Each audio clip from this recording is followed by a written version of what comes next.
Welcome to MCN. I'm Products Editor Justin Hayzelden, and this is the kit list.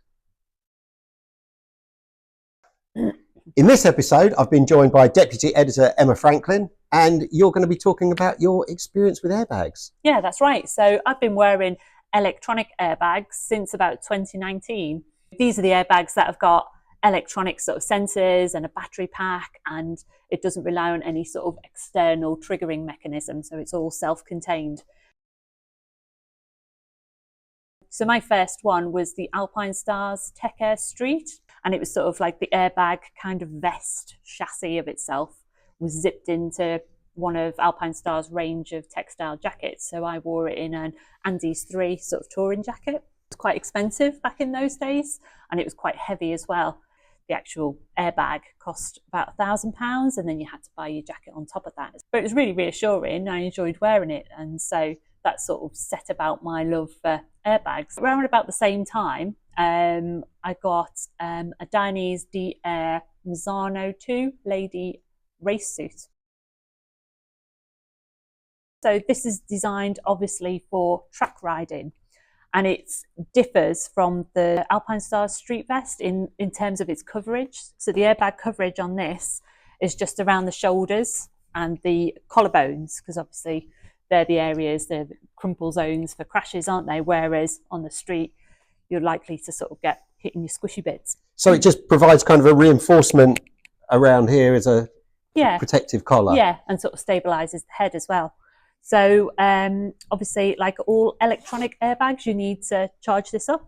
So there's a little port just in the back there, underneath the lining, and you plug it in via a cable, and then spin it around.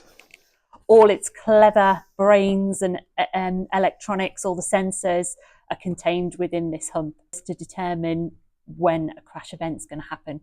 And obviously it's got an algorithm that's based for track riding, so it's not really suitable for street riding. And also within this, which they don't really shout about that often, is a 2D data logger. So that's sort of professional spec data logger. So if you're keen on your track riding and you like your lap times and your sector times and your how much lean angle you're pulling and things like that, that'll tell you as well. So it's a nice little bonus. Surprisingly, I was really sort of shocked to learn that it's only sort of AA rated, this suit. So, you know, you can read into that what you want really, but I feel reassured when I wear it, and I still wear it to this day. I was wearing it last week, so it does provide me with peace of mind, which I suppose is what it's all about, isn't it? Absolutely. It's that passive safety thing that if you feel comfortable in your mind. Totally. Be interesting to know that. I mean, what would a data logger cost you to buy it as a separate unit? Thousands of pounds, I know. Exactly. So, exactly, so I mean, even if you're just into your track days, it sounds like a real bargain, basically. Pretty much, yeah. So this is a Furygan version of the InnerMotion airbag system. So you'll see this. Turn it round, there we go. The InnerMotion system is used by quite a few different brands. So Furygan being one of them. There's Held, there's RST, probably a few more that I can't remember right now. Yeah, I mean, they use it in winter sports, all sorts of things. The InnerMotion one is, and equestrian and things like that. And it's a really good system. This is the in-box. So it's got all the sensors in there, all the clever things that allow it to detect where it is in space and time. Battery, software, whatever. So you can choose to rent this off InnerMotion at a charge of £120 a year, or you can pay monthly as well, £12 a month, or you can buy this outright, which adds an extra 400 quid onto the cost as well. So it's your choice. The beauty of that is you can connect it to your phone, and it's constantly updated as well. So InnerMotion are always kind of improving their algorithms to make them better as they get more data from their users around the world. It sort of improves the system. So it's kind of future-proof in a way. Because your own data goes back to InnerMotion, doesn't it? So every user... Yeah. I mean, InnerMotion had to interrogate my InnerBox once because I did have a unscheduled deployment. Tell us about that. Come on.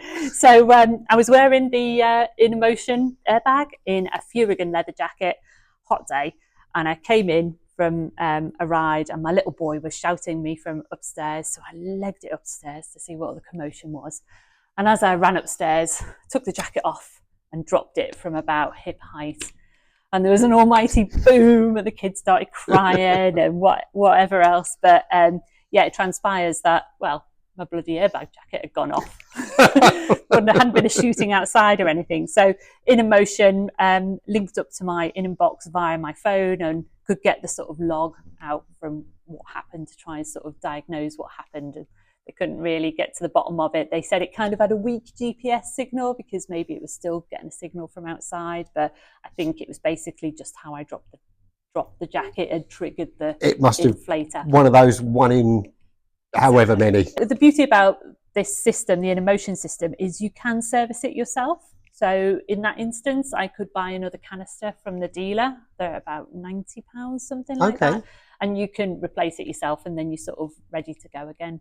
So that makes it popular with club races. If I've got one criticism of it, apart from it going off when it shouldn't, is that these status lights, you can't see where they're at because they're under your jacket. On your back. So yeah, these status lights indicate its GPS status and stuff like that, and also tells you your battery level as well. So if it's running low on power, you can't really see, so you need to keep on top of the charging. Yeah, it's an issue with all the airbag suits though, isn't it? Is being on top of that. Yeah, it's another thing to charge. I mean, I love airbags, and they do give me a great degree of personal safety, peace of mind, but yeah, it's another thing that you think, oh, is that charged? This is Alpinestars' latest street jacket. I've had this for about a year now, so this is the Tech-Air 3. I really enjoyed wearing this when I first got it because it's super lightweight. And if I cast my mind back to 2019 with that first Alpinestars one, it's light years away from where that one was. There's no integrated back protector. So there's no hard. Oh yeah, it's just flexible. Yeah, it's just flexible. But I think there's a pocket you can install one if you so wish. Okay. And then the airbag bladder coverage itself is across the shoulders. Is it? And back. So it is a full length bag at the back. Yes, it is. Yeah. It is, right. Yeah. So that completely takes the place of the back protector. Yes, it looks good. It fit really nicely. It charged quite quick. It got a full charge in about 4 hours to provide about 40 hours worth of ride time. But one thing I did notice was it was quite easy to put it away and have the magnetic clasp activate itself. So sometimes I'd go to it and it'd be flat because it was on. The other strange thing was it went off on me when it shouldn't have. So what happened with this one? I was actually in the MCN offices, and I literally took it off.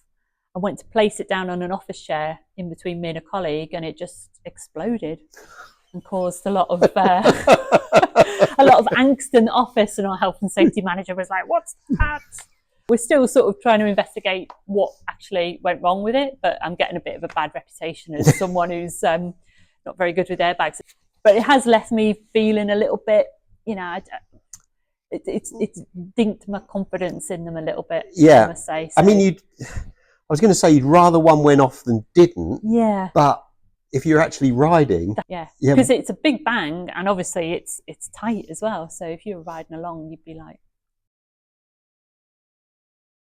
This is the Dainese Smart Jacket. It's my old faithful, really. Again, it's another electronically activated airbag designed for street use. So the coverage is the chest and also the back. And it's designed to be lightweight and easily sort of foldable, so you could just stash it in a pannier or something like that. As such, it's got no sort of standalone hard armour in it. Right, so you can roll down to wherever it is you're going, stash that on the bike, and that's it. Forget about it for the day. So it requires charging up via a cable, which you open this little zip down there and plug in, and it charges away, and you can tell when it's charged up by this little status light, and that also communicates with you via sort of haptic feedback as well, so it buzzes to let you know when it's armed.